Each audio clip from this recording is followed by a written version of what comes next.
हाय मित्रों, कैसे हो आप सब। आपका स्वागत है आपके अपने चैनल एम स्टडी पर।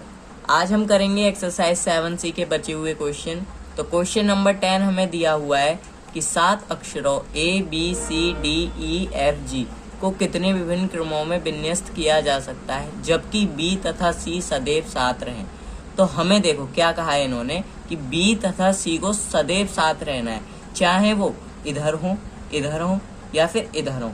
अब देखो टोटल हमारी कितनी है वर्ड्स, 1 2 3 4 5 6 7 हैं। और जब B और C हमारे साथ हो जाएंगे, B और C साथ होंगे तो हमारे जो हैं ये कितने स्थान बच जाएंगे, 6।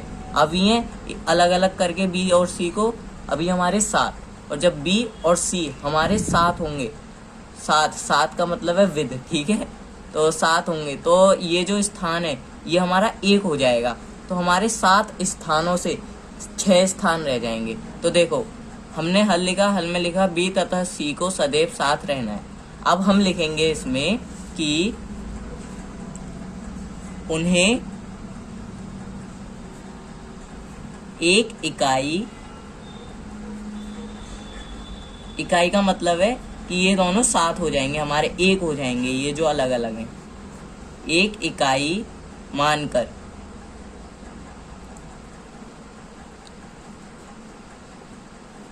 उन्हें एक इकाई मानकर जो हमारे B तथा C हैं, ठीक है। तो देखो क्या हुआ, B तथा C को सदैव साथ रहना है, उन्हें एक इकाई मानकर फिर हम लिखेंगे कि हमें 6 वस्तुओं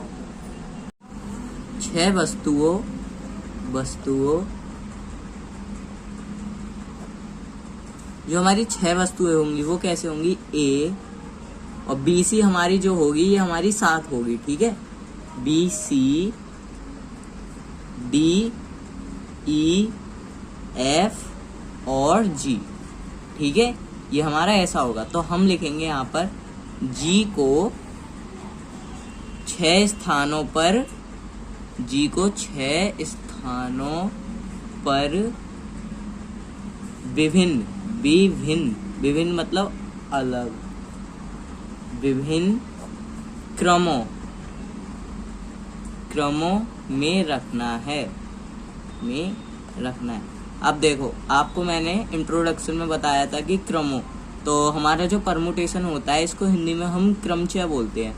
तो क्रमचय, अगर हम क्रम को और चय को 20 से तोड़ें तो हमारा बनेगा क्रम प्लस चयन। तो हमारा जो बनेगा क्रम प्लस चय, तो चय को हम चयन बोलेंगे, ठीक है। तो इसका मतलब होता है हमारे जो दिए गए वर्ड्स होते हैं या फिर कोई भी हमारे जो नंबर्स होते हैं उनको क्रमों से लगाना होता है, ठीक है। तो इसमें हमें दिया हुआ है कि विभिन्न क्रमों में रखना है। तो देखो अब मैं आपको एक बार परमुटेशन का फॉर्मूला और रिवाइज करवा देता हूँ। वैसे मैं पिछली वीडियोस तक इसे रिवाइज करवाता हुआ आपको आ रहा हूँ, तो चलिए इस फॉर्मूले को एक बार दोबारा से रिपीट कर लेते हैं। तो जो परमुटेशन का हमारा फॉर्मूला होता है वो क्या होता है हमारा, कि NP/R equal to N factorial upon N minus R factorial, ठीक है। ये हमारा परमुटेशन का फॉर्मूला होता है। अब देखो जो हमारा ये R होता है ना, ये R हमारा 0 से बड़ा होता है, ठीक है। और जो हमारा N होता है ये N R से बड़ा होता है या R के बराबर होता है। तो R जो है ये 0 से बड़ा और 0 के बराबर, और जो R से बड़ा होगा वो N और R के बराबर भी N ही होगा हमारा, ठीक है। यहाँ तक क्लियर है। अब देखो जो हमारा ये है विभिन्न क्रमों में रखना है, तो इसमें हम क्या लिखेंगे कि जो हमारे क्रम होते हैं, क्रमचयों की संख्या, जो हमारे क्रमचयों की जो संख्या होगी वो हमारी क्या होगी, वो होगी हमारी 6p6।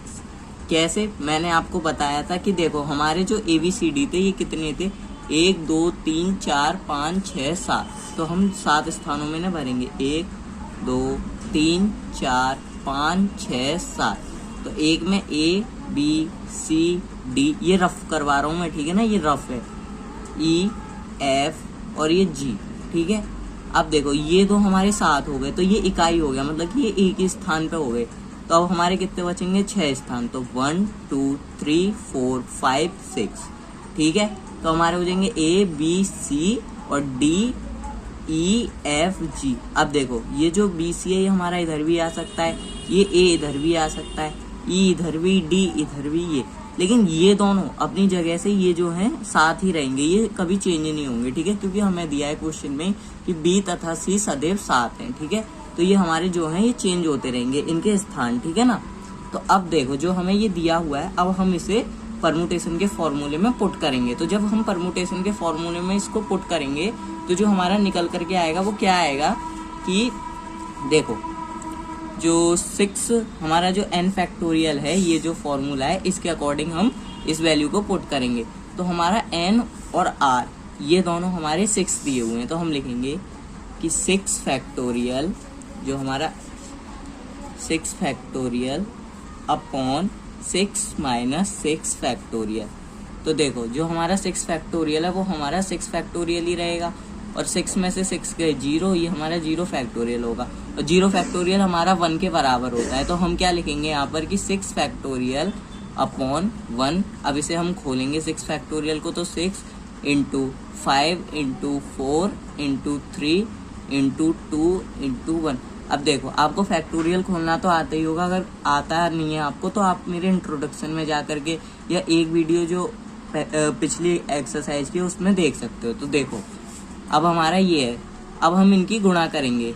अब हम जब इसकी गुणा करेंगे तो हमारा गुणा करने पर निकलेगा कितना, 720, ठीक है, हमारा निकला 720।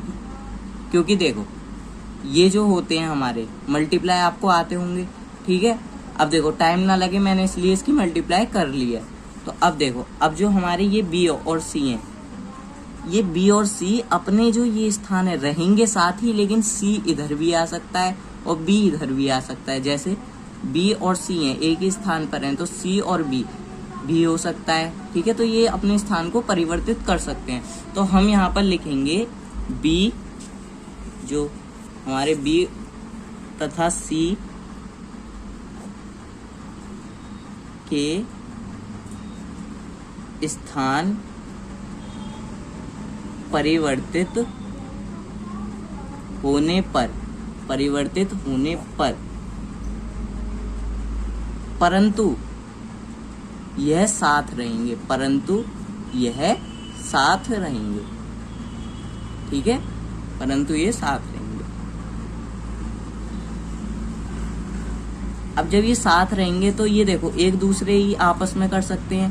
तो ये हमारे हैं कितने, 1 और 2। अब जब ये आपस में करेंगे तो हमारे ये जो हैं ये टोटल हो जाएंगे 2।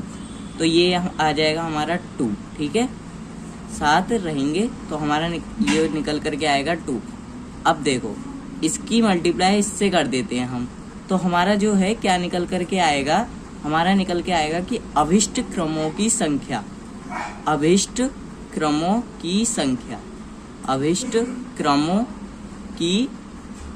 जो अभिष्ट क्रमों कह लो या क्रमचय कह लो, तो ठीक है हम लिखेंगे क्रमचय, क्योंकि हमारा परमुटेशन है। अभिष्ट क्रमचयों की संख्या जो होगी हमारी, क्या होगी, अभिष्ट क्रमचयों की संख्या वो होगी हमारी 720। ये जो था इसकी मल्टीप्लाई इससे कर दो, निकल के आएगा 2, ठीक है। इसकी मल्टीप्लाई इससे करेंगे तो हमारा जो निकल करके आएगा 720 की 2 से मल्टीप्लाई करेंगे तो 1440, ये हमारा आंसर होगा। लिख दो हेंस प्रूव। तो देखो ये हमारा सॉल्व हो चुका है। अब आपको समझ आया कि ये कैसे होगा। देखो इसमें कुछ नहीं है, सबसे पहले हमने क्या काम किया कि इन स्थानों, ये जो हमारे स्थान थे इनमें बी और सी को साथ रखा, फिर इनमें परिवर्तित किया। फिर जब हमारी बी और सी भी तो एक स्थान पर रह करके परिवर्तित हो सकते हैं, बी और सी है तो ये हमारा सी और बी भी बन सकता है, तो हमने यहाँ पर 2 लिख दिया, ठीक है ना। 2, अब 720 की हमने 2 से मल्टीप्लाई करी तो अभिष्ट क्रमचयों की संख्या जो हमारे टोटल होंगे वो क्या कितने निकल करके आएंगे, कुल तरीकों के हिसाब से 720 की 2 से मल्टीप्लाई करी तो 1440 हमारा आंसर निकल करके आया, हेंस प्रूफ।